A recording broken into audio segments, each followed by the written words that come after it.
we sit. Pillows don't look good. How did this go?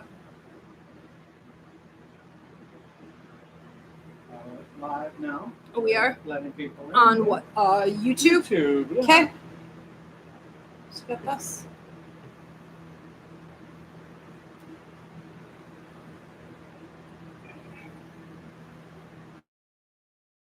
Screen on here.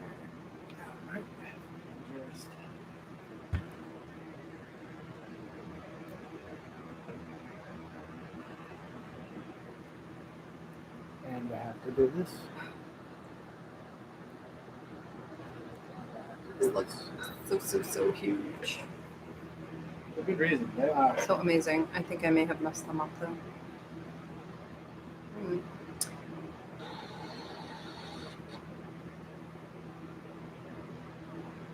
Aha. All right, welcome everybody. Looks like we have a few people starting to tune in. We're going to give this a second for everybody to log on before we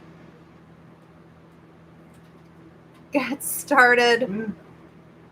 And we just have to get TikTok going also. Yes. I'm moving my feet and I can see them. Hands, everybody. I can see them very clearly. What about now? There we go. Right. I don't think so. I think we're good. Could you just check my volume? So. All right. Volume's all the way up there? Yeah. Okay. If you guys could let me know on YouTube whether you can hear me and see me all right, that would be helpful.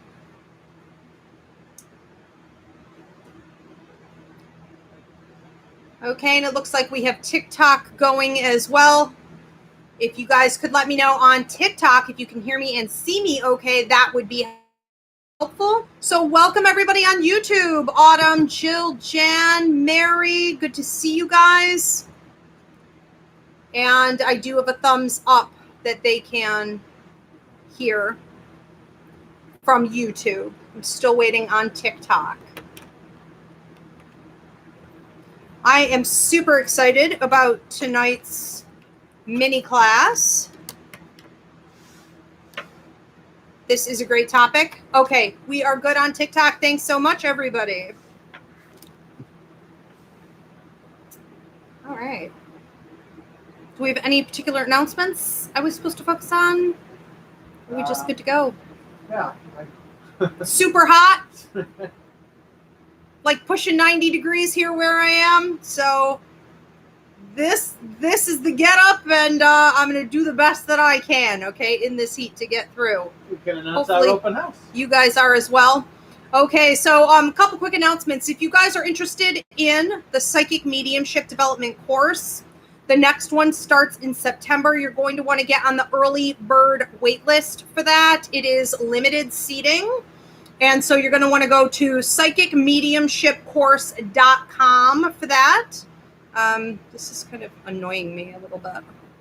They're massive. Right. Also, I bought a 1800s Victorian style funeral home 2 blocks from the beach in upstate New York. And before I officially move in, I wanted to do an open house. So many people from town had family members laid out there at one point, loved ones.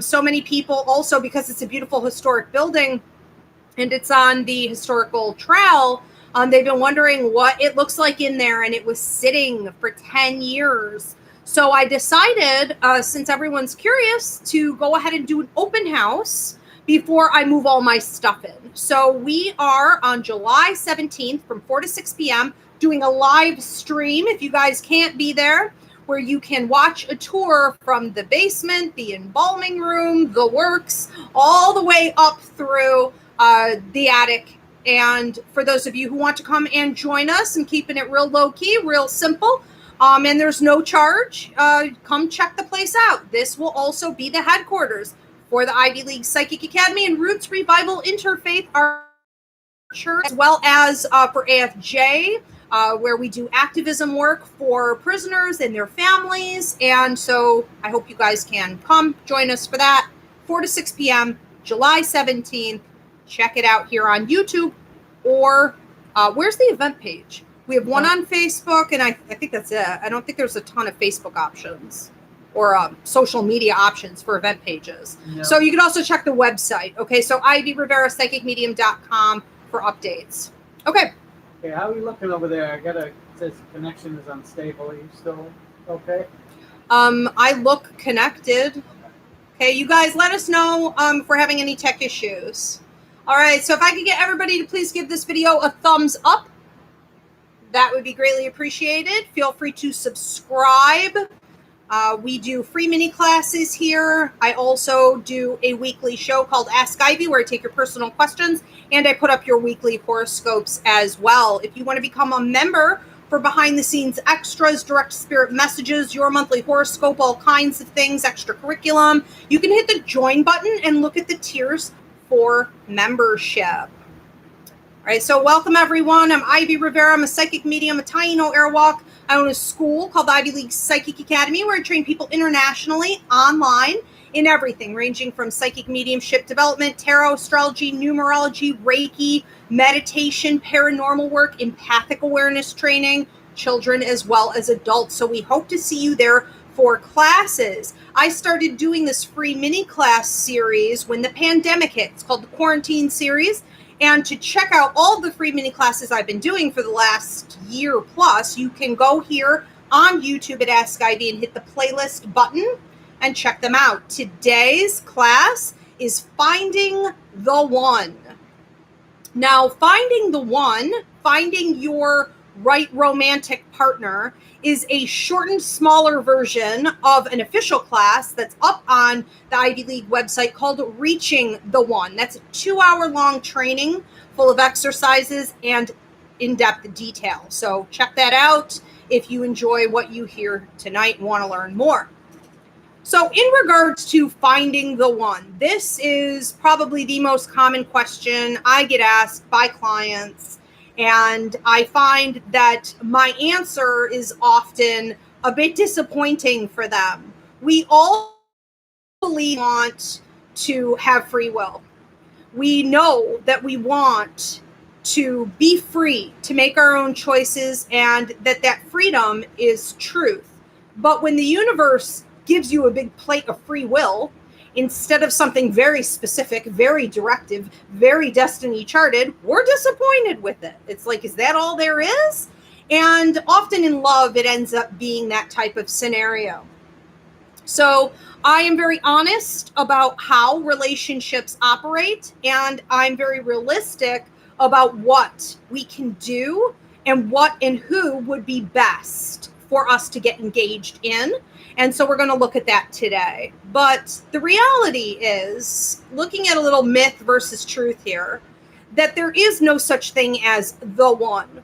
The universe has not set up for you one specific individual to be with.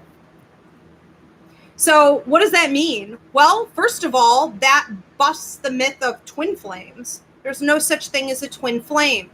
And when people talk about twin flames, I think it's silly, especially if they're a reader or they're a healer, because it is this fictitious fairy tale concept that has no validity, no proof at all. And it's something that I wonder if that person just wants for themselves. Maybe that reader or healer desperately needs some healing in their love life. Or maybe they're doing it and it's not so funny to get money off of the client, because people are reaching for that apple. They are really desperately in search of that twin flame, and it does not exist. It's also toxic. It feeds the patriarchy. It feeds this concept that we're not whole individuals unless we find and latch on to somebody else.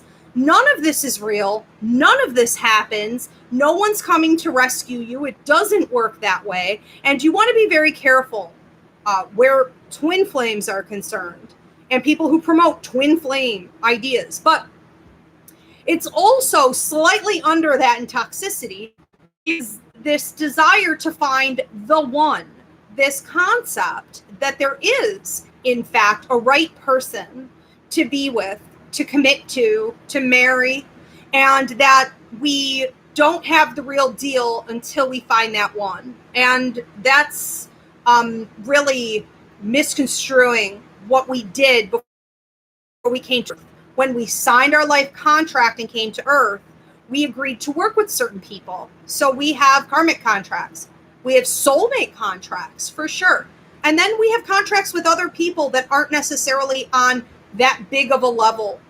You know, there aren't cords.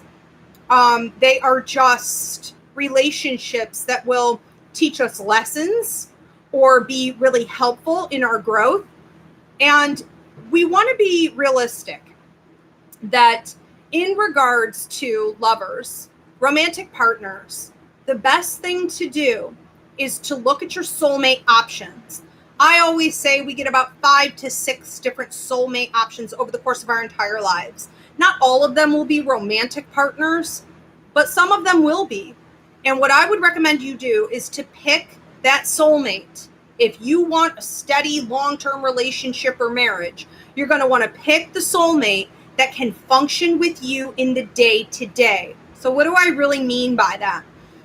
I mean that when a soulmate shows up, it's dynamic, it's passionate, everything's on fire. It is a magical, magical occurrence. And you do run the risk of basically taking everyone else that you've ever been with or anyone else that you will ever be with and comparing them back to that soulmate connection.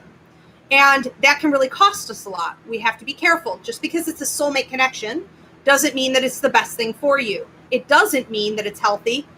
It doesn't mean that it's growing. And it doesn't mean that it's functioning in the day-to-day at all. So what I mean by functioning in the day-to-day is that you guys can work as a team. Since soulmate contracts are supposed to be work contracts, it requires teamwork. When you do find one of those soulmates that wants to help you grow, wants to get tasks done, understands how to be supportive, understands that they're responsible for their own self-care, their own well-being. They hold themselves accountable. They take responsibility for things in life. When we have two people who could do this, we have a soulmate connection that can possibly make it in the long term. That doesn't mean that that contract may not have an ending to it. It may be on a deadline and a timeline. All relationships tend to have that, but it has the best likelihood. Okay. So a lot of people feel guilty. They feel like they found this a couple times. Great, then you probably did. Nothing to feel bad about. A lot of people feel to someone they're with, and then a soulmate comes along and they want to run off and go be with that person instead because it's more dynamic. Be careful. It doesn't necessarily make it one that can last for a long time, even though it has that really powerful addictive feeling and that high vibrational energy to it. We also want to be realistic that when we're talking about soulmate connections, we're talking about cords. So cords are what bind us. And I talk about that more in my Relationships Boundaries cord cutting class. I have a free mini class here on YouTube. Go into the playlist called, Twin Flames versus Soulmates, Myth versus Truth, where I broke down what actually happens with the soulmate and these cords, as well as karmic contracts, okay? So one of the things that we want to be careful with is we can get involved with people romantically and feel that it's incredibly dynamic and wild. You can't compare it to anything else, but it's actually about lessons. It's a karmic bond, and that is a very, very different thing. Cords are connected to it, which means you are going to have past life history, but we want to be mindful there. A lot of people choose the one based on that feeling, and it's actually karmic contract, karmic debt, and it doesn't end well. So we need to be careful, not rush into things. Another myth versus truth, okay, is that we want to understand that this isn't necessarily something that you have to earn. There's a lot of talk that you won't have that person, you can't grab that apple, you can't get that thing until you've done all the work and you have really become such an enlightened being that you deserve it. It doesn't really work that way. It's good to evolve. You should be working on your growth at all times. But the reality is that we sign this life contract before we come to Earth. And we do have a certain amount of people that we'll be working with. And those things are on deadline. So they will come through. It is destiny charted, which means it can't be manipulated. meaning even if you do something right, it doesn't necessarily bring it in any faster. So it will happen on its own. So don't feel too like it's something that you have to achieve, and don't buy into a system. Also from healers and readers, be careful that there's something else you have to do to get it to come to you. It's going to happen. However, you is going to make it so that when this person crosses your path, you're ready to fully receive this individual and work with this individual so that we can maximize the prosperity between us. So it is important, and we will be talking about that today. All right, I want to break down a couple tips here from, 10 to 1 things that you can do to find that one person for yourself. So number 10, we need to be very careful that we're not picking a partner based on a trauma bond, based on some history that we have from our childhood or past life history, where maybe we were abused or neglected by our parents. We had an upsetting childhood. We want to make sure that we're not picking somebody who has the same level of trauma as us, so that they feel familiar. Even if it is dysfunctional, it can feel very comfortable. Even if it is very toxic, it can feel familiar and safe. And we want to really analyze, too, whether or not somebody is giving to us, like a parent taking us in, like someone they have to fix or care for, in a codependent way, because they're also technically dealing with some type of trauma or loss in their development. So we often see people take on love partners because they need to fix something within themselves or heal. And it's not going to work in the day-to-day functioning. No one should be the parent. We should have 2 partners, and it shouldn't be based on trauma and trauma reactions. That can look a lot like soulmate connection. I also want to say that empaths, especially at the 3rd and the 4th levels, will attract, research shows, narcissists and sociopaths more than any other group of people. And in the empathic awareness class, I break this down in some great detail. So as an empath, you have to be careful, remembering that you don't attract to you what you are. Law of attraction says, well, whoever you're attracting, that must be who you are. That's not, especially with empaths.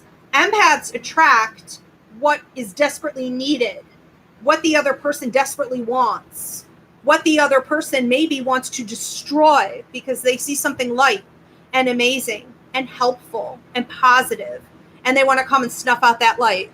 So it's not the same as a trauma bond, but it is a high-risk area, and I do see a ton of my clients dealing with this problem, and I've had to battle it myself as an empath. Always attracting narcissists and sociopaths.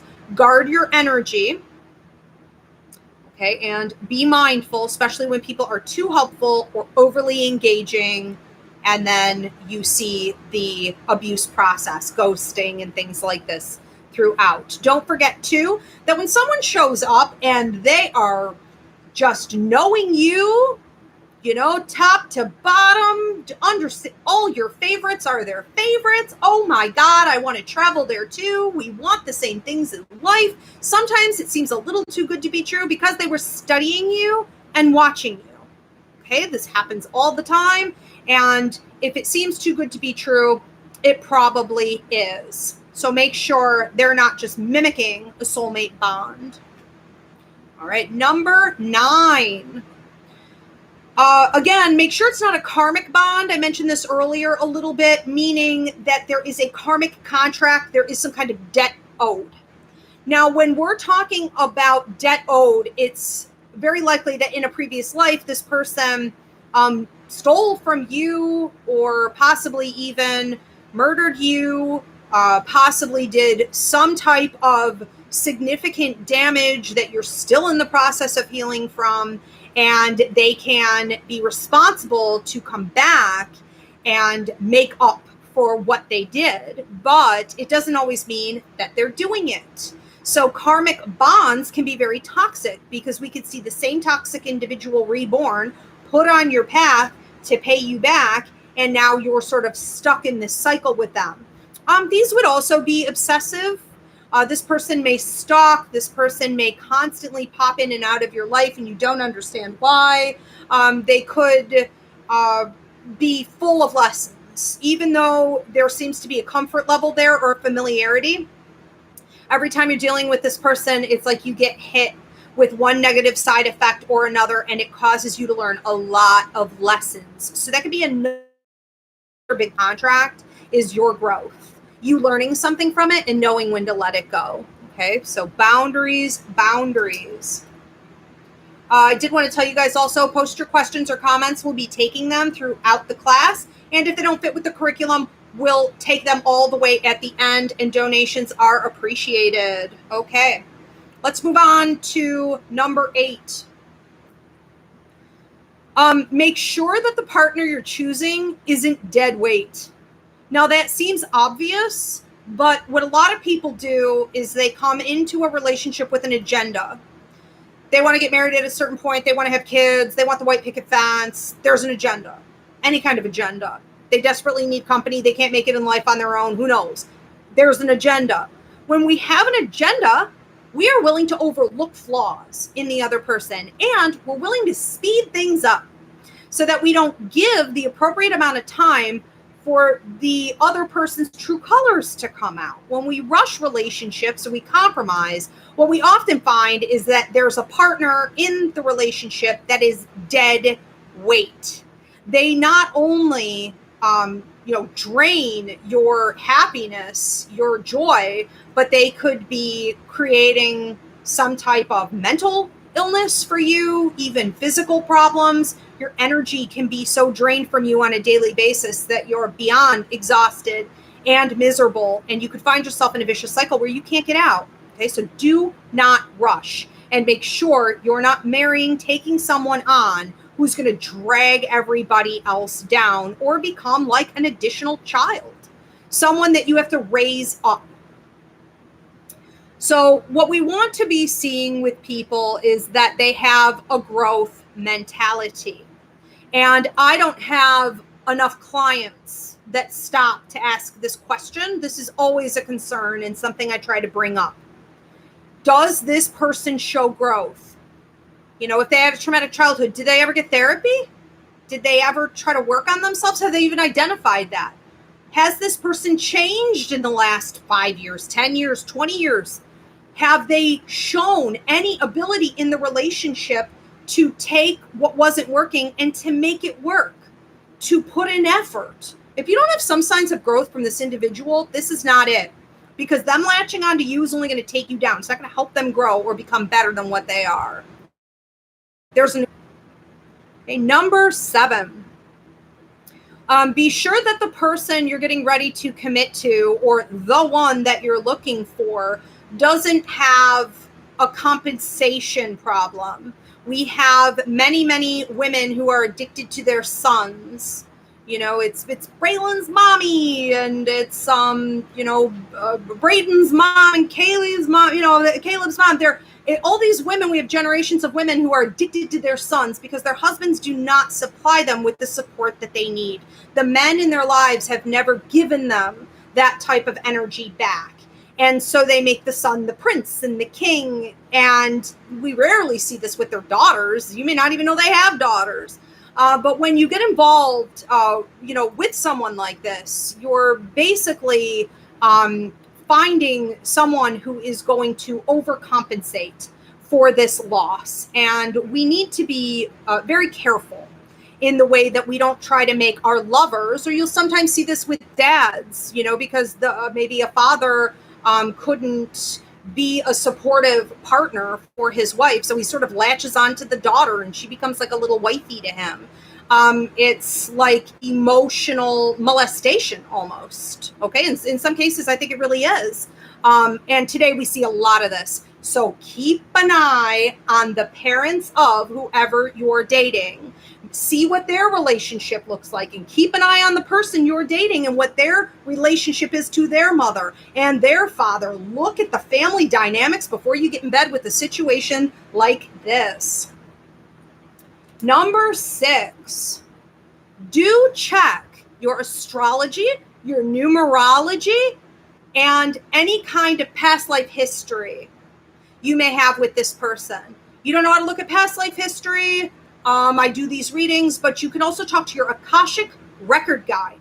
Your Akashic Record Guide holds all of your past life history, and anytime you meet someone new, you can go to your Akashic and say, can you show me if we have any history? If so, what were we? What did we do? Was it positive? Was it negative? This can really help to clear up whether or not it's a karmic bond, it's a soulmate connection, or it's just a nice connection. Okay, could also be problematic and come with a lot of red flags that you would have overlooked. When we look at our numerology, a numerology chart, and Paul can put in the Danny Johnson, our numerologist, does those.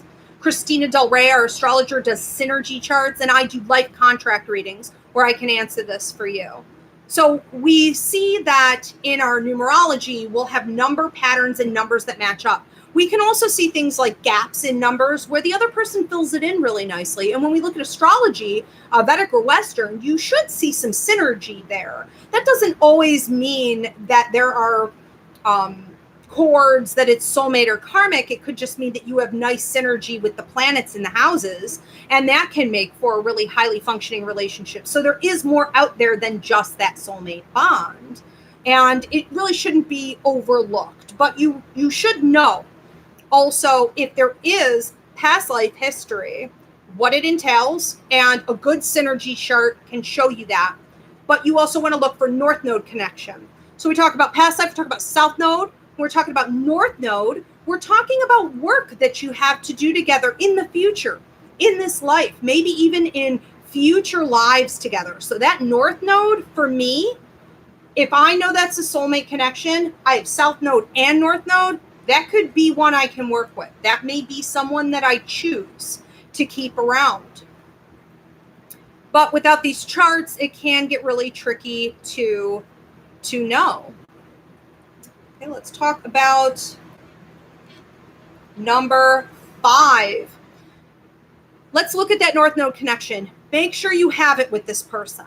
And if it's not going to come up in the astrology, it should at least show that you two can work together as a team. And this just really breaks down to a lot of common sense in regards to what our goals are. However, a lot of people like to talk about their goals, but you don't see that reflected in their character. You don't see that reflected in their personality. You don't see it reflected in their daily habits. So sometimes it makes you wonder, how do they ever think they're going to get there? You can't achieve something just because you want it, you will it, you want to have it for yourself.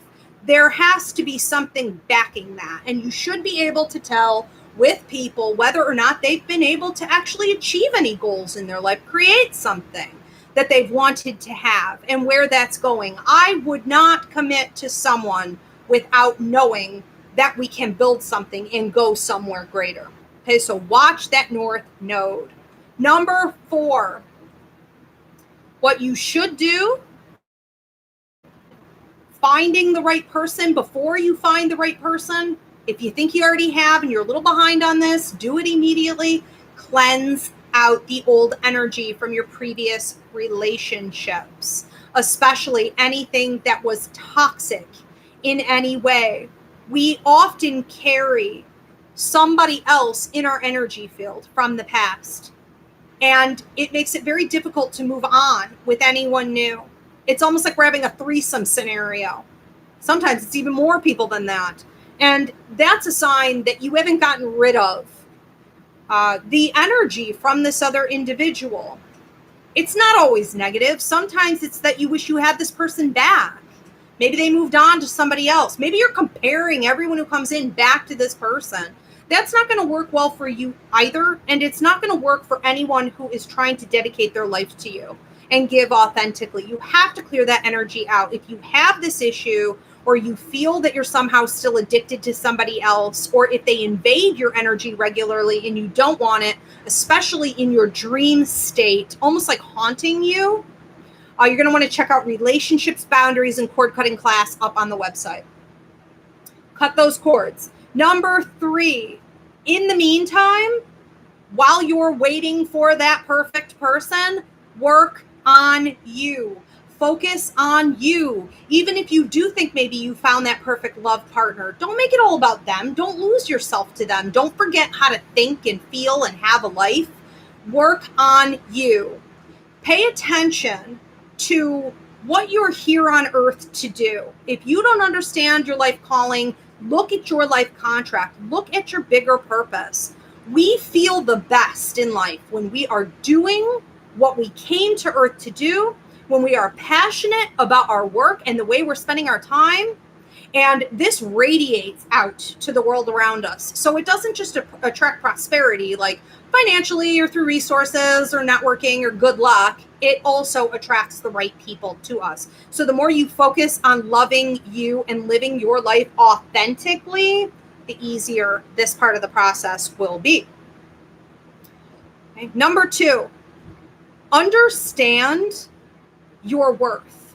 Understand that you are deserving of getting a certain kind of person, that you love yourself and have for yourself never to settle.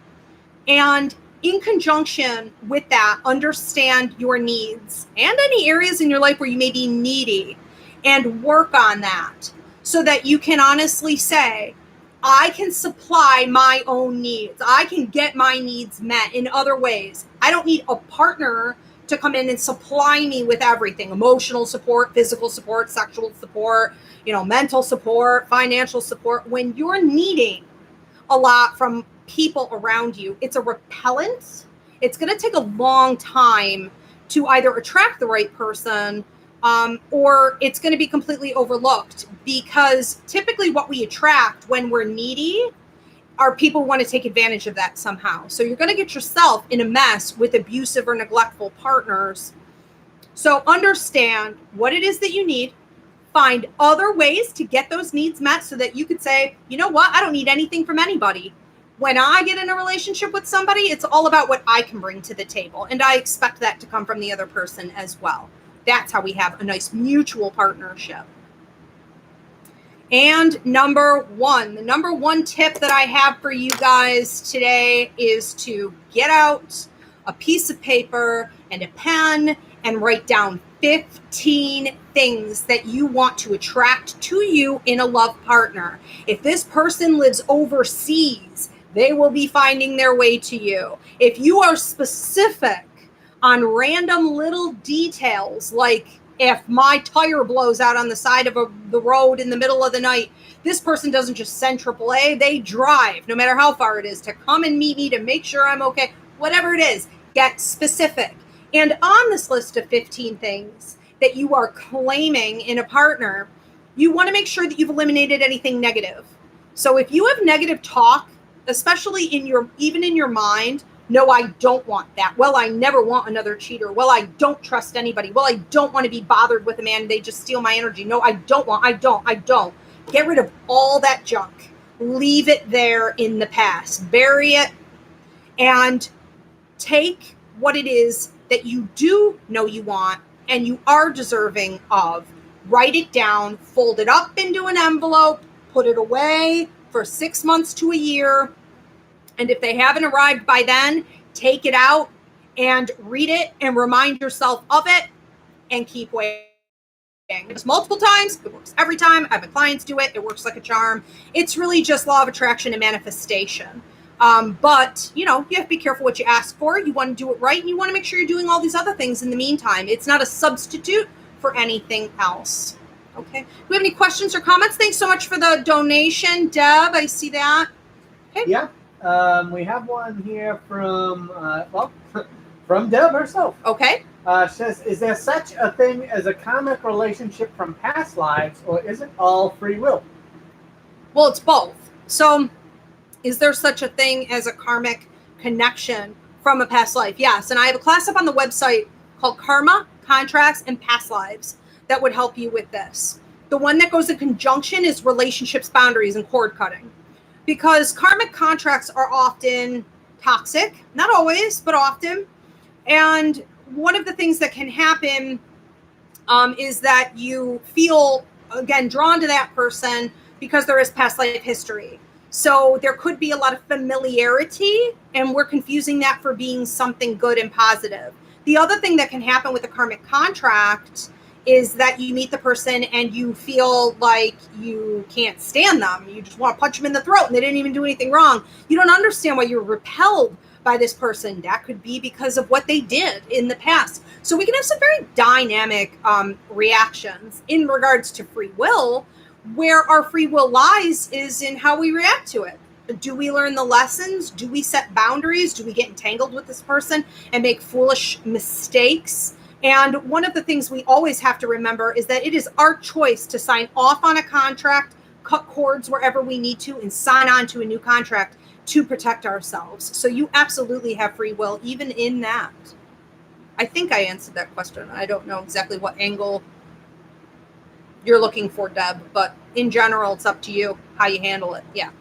This one is from Jan. From Jan, okay. It says, what if the one you're supposed to be with lives far away?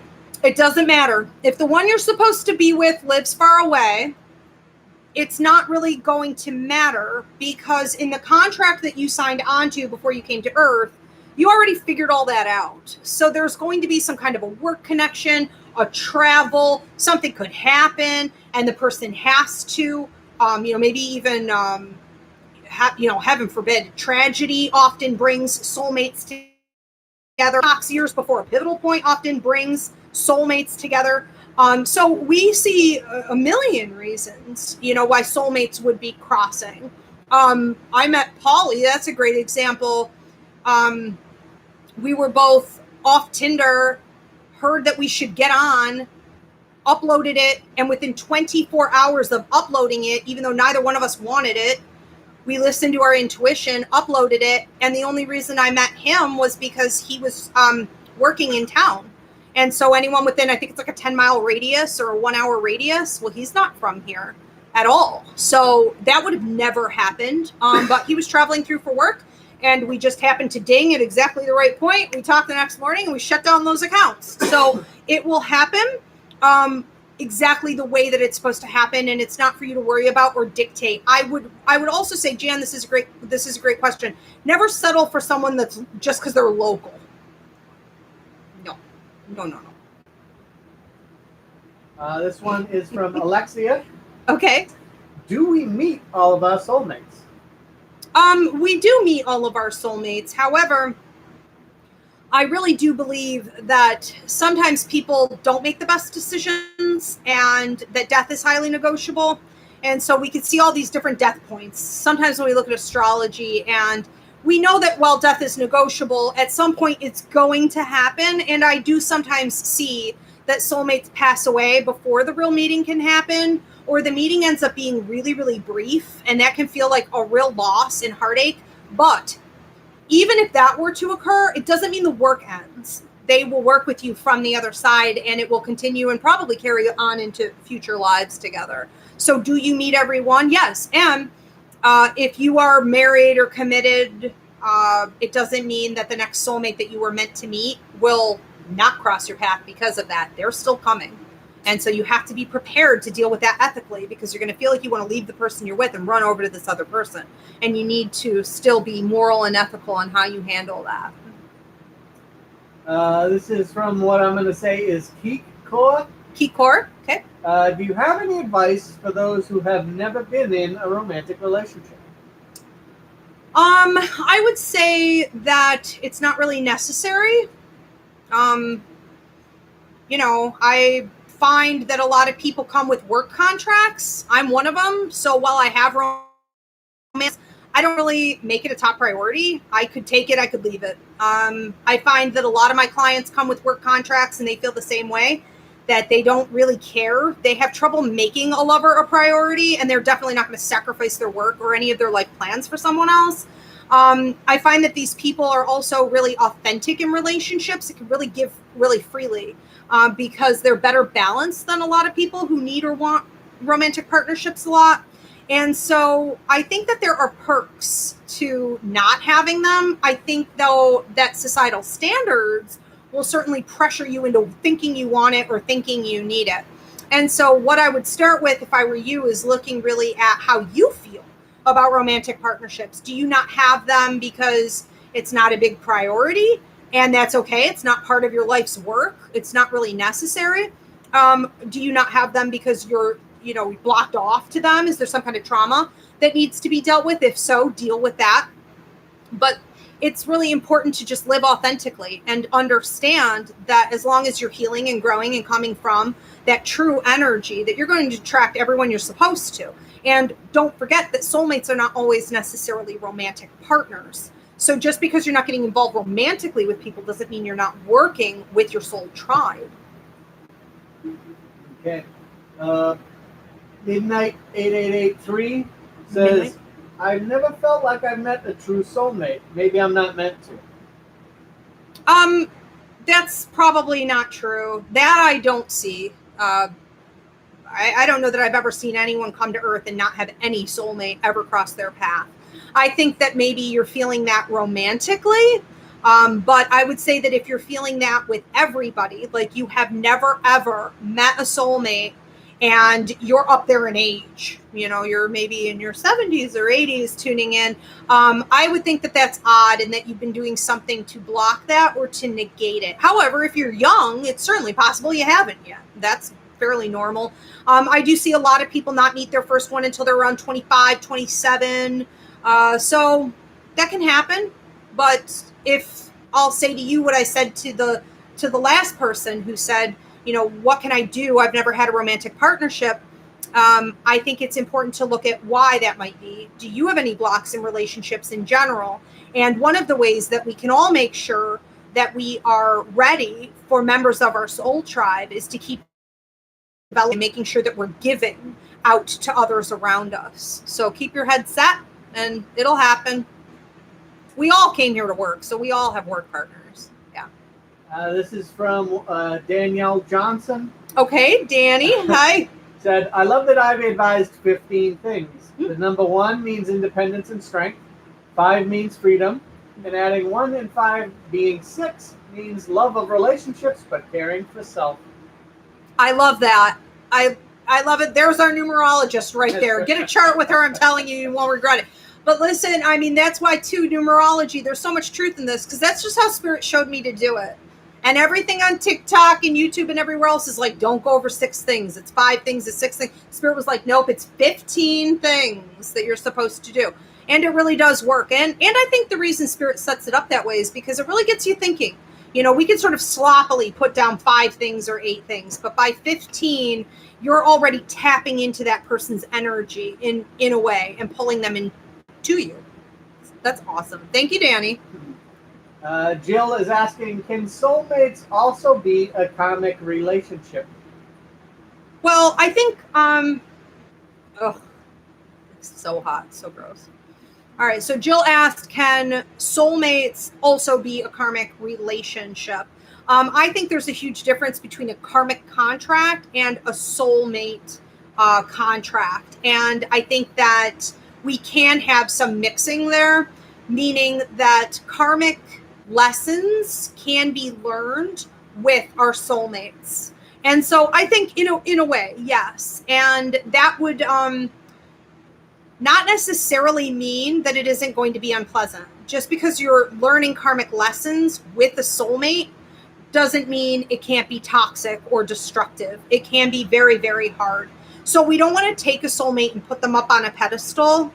And we don't want to take a karmic lesson and necessarily just decide that it's going to destroy everything. It's all about free will. It's all about people being willing to be honest, correct their wrongs, grow, and learn and work together as a team. So yeah, it can happen. And I do find that most of the soulmates that are worth sticking with do put you through a lot of karmic lessons. or they at least help you to understand what your karmic lessons are. So if you have things that you need to work on, a supportive soulmate can be there like a mirror for you. Dynamic. Do you have any other ones? Yeah, I have one from Clara. Okay. Can a pet be a soulmate? Yes, a pet can be a soulmate. Absolutely. I have found that sometimes other soulmates, whether it be from past lives or earlier in your life, if they did pass away, they could actually reincarnate as a pet. So we not only see pets being soulmates, we see old soulmates reincarnating as new ones. Yep.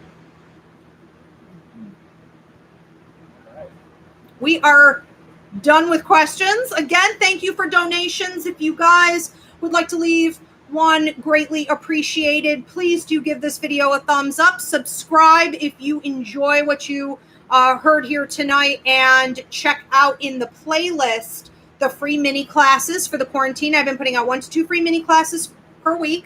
We also have my Ask Ivy show every Wednesday at 9:30 back here on YouTube and on TikTok at 9, where I take your personal questions. And then we have Roots Revival Interfaith, our church. We have quite a lot now, quite a few months under our belt of Sunday services. Also, hit the Roots Revival playlist to check all of those out. I will see you guys back here next week. What is our free mini class next week? Do you know? Intuitive increases. So next week, and I believe that's, is it Tuesday again? Yep. Okay. We are going to be talking about reasons your intuition increases. We're going to look at all the triggers that cause for intuitive intelligence to skyrocket. It'll be a lot of fun. Thanks, everybody. Thank you, Polly. Very welcome. Thanks, Spirit. Have a good night.